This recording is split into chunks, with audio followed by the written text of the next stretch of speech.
Hello 18! Welcome back to my channel.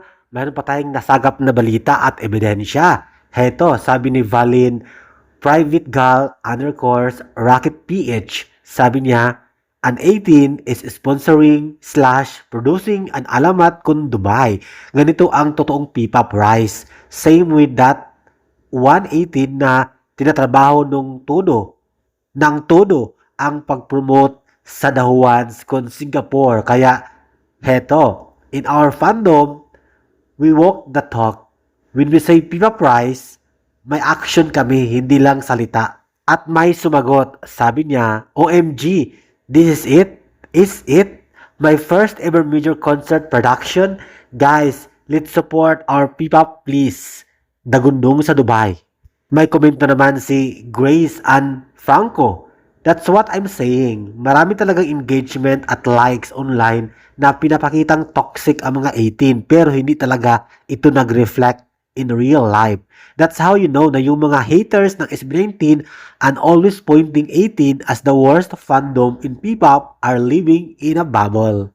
May nag-reply at nagkomento pang isa. Sabi ni isa, against ako sa fan war ha, pero lagi kong kasing nakikita na ang 18 daw is ayaw sa P-pop price. Pero pagdating sa concerts ng ibang P-pop, mas madami yung makikita mong LSB. Word lang, o di ba?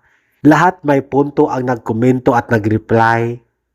Isa lang dyan ang buong content.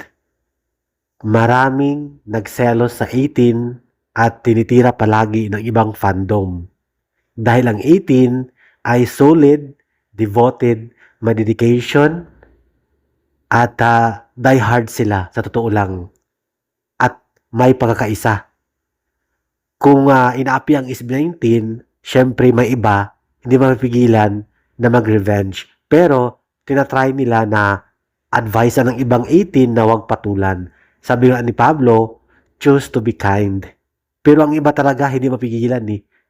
Kung may mang-api at mambuli, mambash sa SB19, yung iba talaga hindi makapagpigil. Yun lang talaga. Kaya thank you so much.